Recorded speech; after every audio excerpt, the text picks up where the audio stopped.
أشهد أن لا إله إلا الله وحده لا شريك له وأشهد أن محمدا عبده وحبيبه وخليله صلوات ربي وسلام عليه وعلى آله وأصحابه ومن تبعهم بإحسان إلى يوم الدين. فيا أيها الحاضرون أوصيكم ونفسي بتقوى الله فقد فاز المتقون. قال الله جل في علاه: يا أيها الذين آمنوا اتقوا الله حق تقاته ولا تموتن إلا وأنتم مسلمون. يا أيها الناس اتقوا ربكم الذي خلقكم من نفس واحدة وخلق منها زوجها وبث منهما رجالا كثيرا ونساء واتقوا الله الذي تساءلون به والأرحام إن الله كان عليكم رقيبا. أما بعد فإن أصدق الحديث كتاب الله وخير الهدي هدي Muhammad sallallahu alaihi wasallam.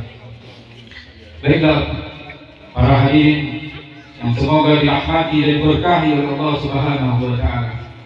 Kita memuji Allah Subhanahu wa taala atas segala nikmat dan rahmat yang diberikan oleh Allah Subhanahu wa taala kepada kita sehingga kita bisa hadir melaksanakan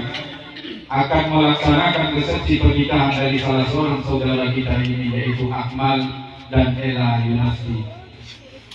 Yang semoga Allah berkahi acara ini sampai selesai. Amin ya rabbal alamin.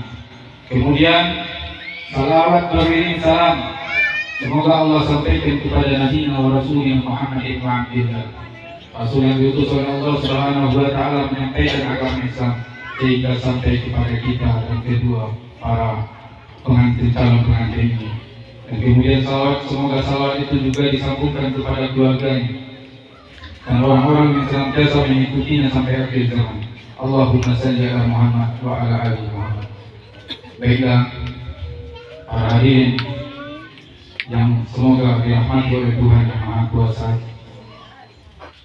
kami menyampaikan sebuah nasihat kepada saudara kami Akmal, yang dimana sebentar lagi dia akan melangsungkan pernikahan dengan saudari Ella Yunasti.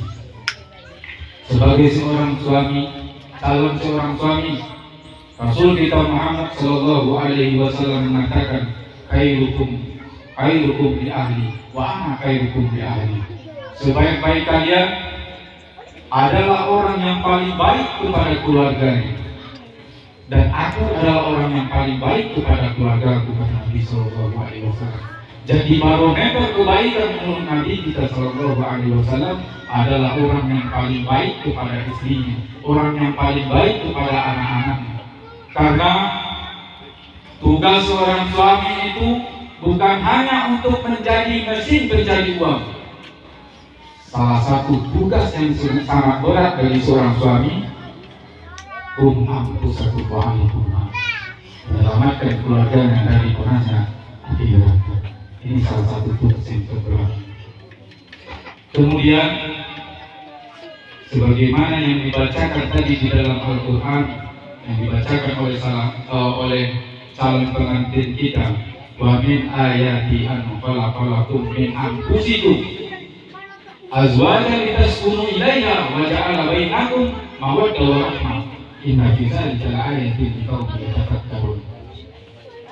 Kata Allah, kami ciptakan pasanganmu dari jenismu sendiri, yaitu sama-sama manusia.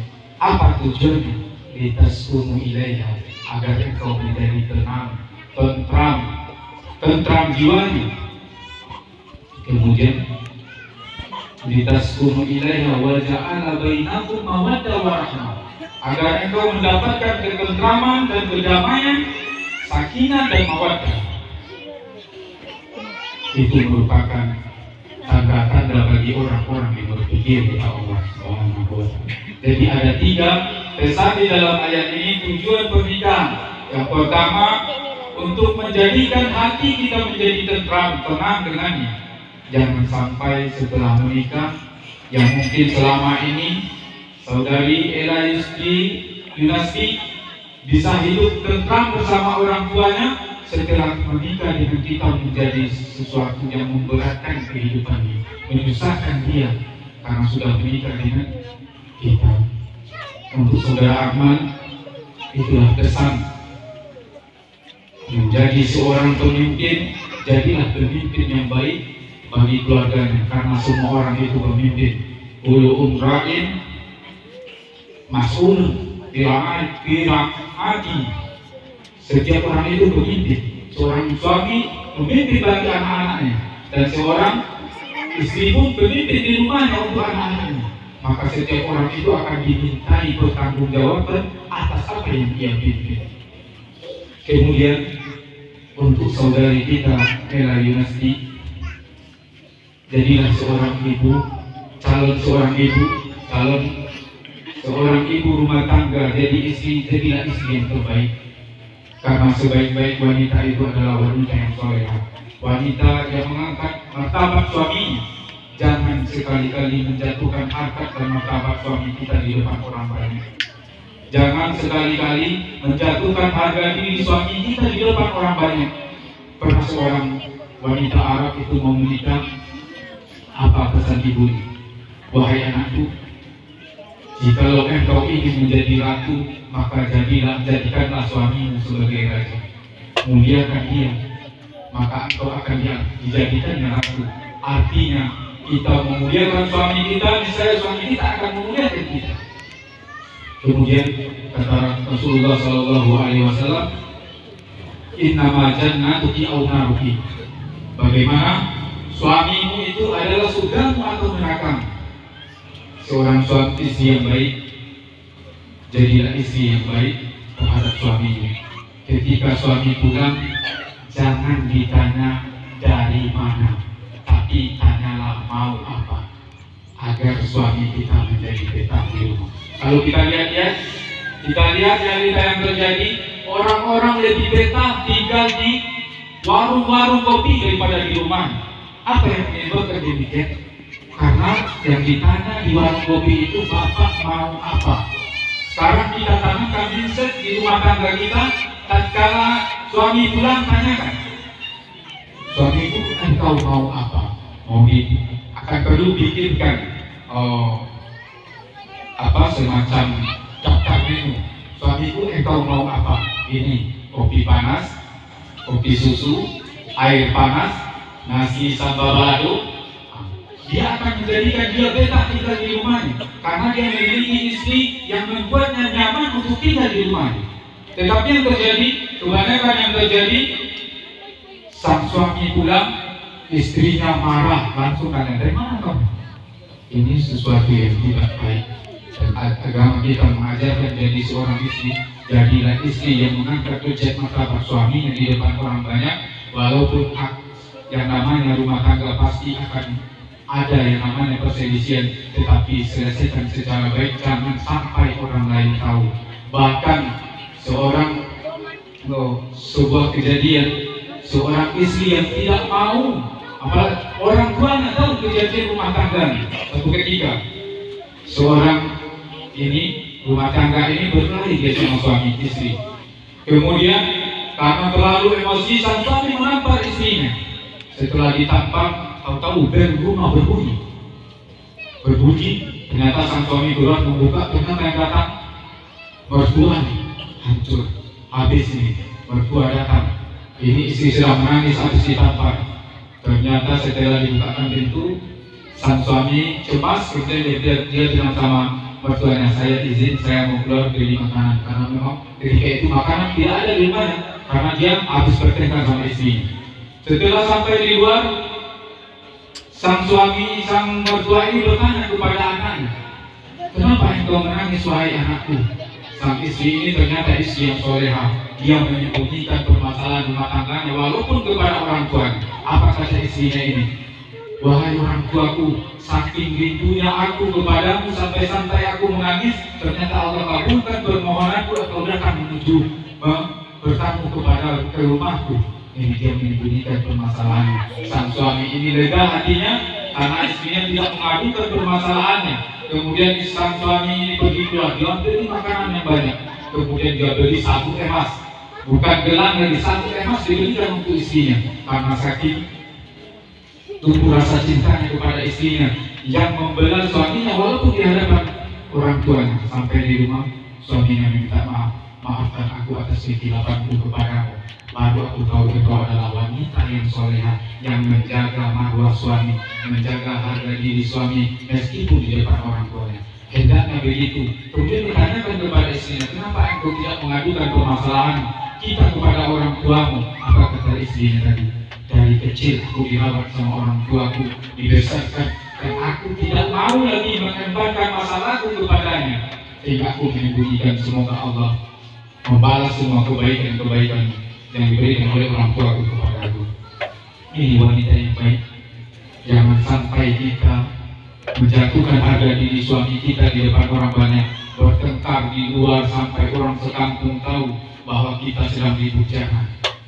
Apalagi sekiranya orang suami kita ini orangnya terpandang di suatu desa atau ustaz atau kepala desa atau yang lainnya, jaga harga dirinya di depan orang.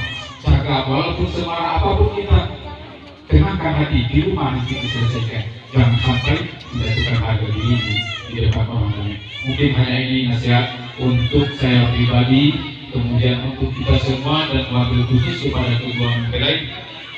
Wabillahi taufiq wal hidayah. Assalamualaikum warahmatullahi wabarakatuh. Waalaikumsalam warahmatullahi wabarakatuh.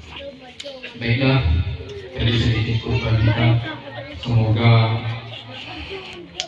menjadi pelajaran bagi saya yang menyampaikan dan kepada kita semua, dan kepada terutama kepada kedua calon pengantin. Selanjutnya yaitu istighfar, kemudian langsung kita tahu orang tua perempuan walinya, silakan di sini.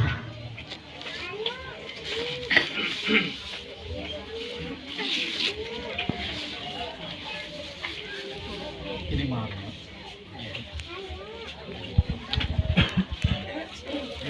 Kita beristighfar dulu. Astagfirullahaladzim, Astagfirullahaladzim, Astagfirullahaladzim. Kemudian kita membaca syahadatain, asyhadu an la ilaha illallah wa asyhadu anna Muhammadan abduhu wa rasuluh. Video jadi udah ada latihan. Udah ada latihan ya, udah ada. Perlu latihan. Perlu. Latihan dulu sebentar. Saksinya dari pihak laki-laki. Apa-apa laki-laki.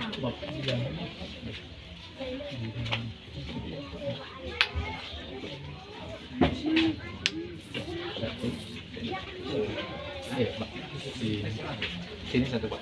Laki-laki sini duduk, perempuan yang laki-laki sih. Satu menitnya di situ. Masih ada.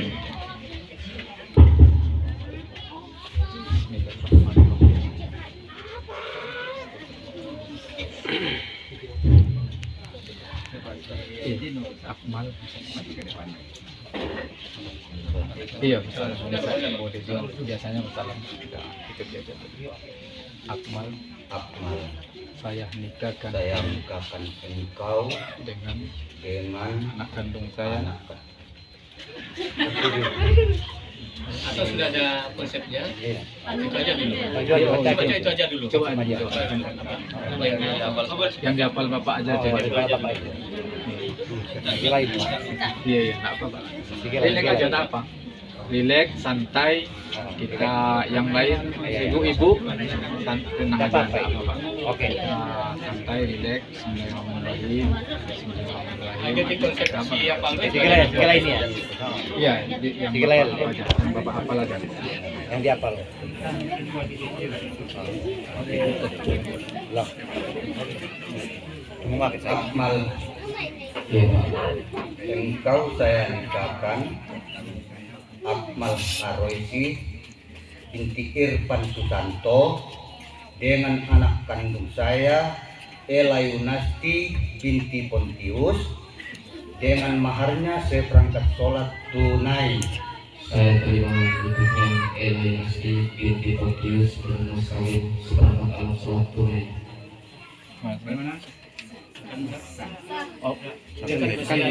Masih lah Pak. Dan sekarang ya kita mulai karena udah lancar kita mulai lagi.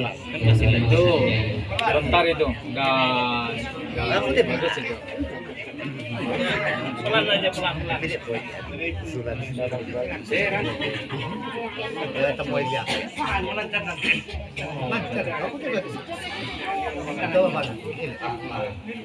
Ya Pak. Engkau saya nikahkan Akmal Aroisi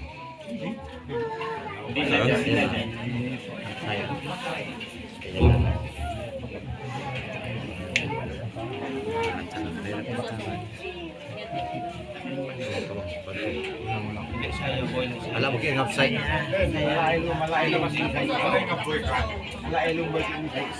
Ato nga, ciri ka ba kay? Semangat bang. Mal saya nikahkan engkau. Baca lah. Oke. Fokus bang. Akmal, Ya Pak. engkau saya nikahkan Akmal Aroisi binti Irfan Susanto dengan anak kandungku Ella Yunasti binti Pontius dengan maharnya seperangkat sholat tunai. Saya terima nikahnya Ella Yunasti binti Pontius dengan mahar seperempat alat sholat tunai. Ketik. Iya, sah.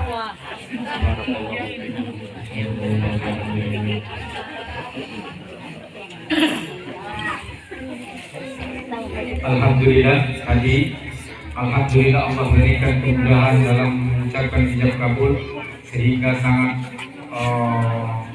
rileks dan lancarnya. Semoga diberkahi oleh Allah Subhanahu wa taala pernikahannya sampai aki-aki, sampai tua dan sampai disahkan oleh Allah. Kita minta doa kepada Bapak Panti, Bapak Ustaz Panti, kepada Bapak Ustaz Panti. Bismillahirrahmanirrahim. Assalamualaikum warahmatullahi wabarakatuh.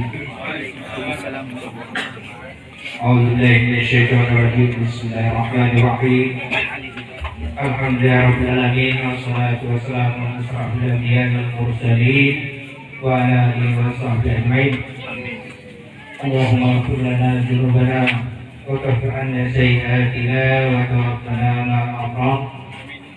Allahumma ighfir lil muslimina wal muslimat wal mu'minina wal mu'minat bi rahmatika ya arhamar rahimin. Ya Allah, ya Tuhan kami, pada hari ini Engkau sakitkan kami berkumpul untuk menyaksikan melaksanakan akad pernikahan anak keponakan kami, ya Allah. Ya Allah, ya Tuhan, berkailah pernikahan kedua mempelai ini, anak keponakan kami ini, yaitu supaya menjadi keluarga sakinah mawaddah warahmah, ya Allah. Ya Allah, berikanlah keturunan mereka yang soleh solehat, ya Allah. Kemudian ya Allah, berkaitlah dalam perkumpulan kami ini yang telah membantu kami, yang telah memberikan sedikit bantuan kepada kami. Mudah-mudahan ini bermanfaat bagi kami semua, ya Allah. Ya Allah, ya Tuhan kami ini lemah, berikanlah kekuatan kepada kami, ya Allah. Kami ini cukup banyak kekurangan, berikanlah kecukupan kepada kami, ya Allah. Kalau rezeki kami masih dalam, maka munculkanlah, ya Allah. Rezeki kami yang masih jauh, dekatkanlah, ya Allah. Ya Allah, ya Tuhan kami, berikan pula kepada kami keberkahan dalam acara kami ini, mulai dari awal sampai nanti selesai, ya Allah. Rabbana hab lana min azwajina wa dzurriyyatina qurrata a'yun waj'alna imama. Rabbana atina fid dunya hasanah wa fil akhirati hasanah wa qina adzabannar. Walhamdulillahirabbil alamin. Wassalamualaikum warahmatullahi wabarakatuh. Waalaikumsalam warahmatullahi wabarakatuh.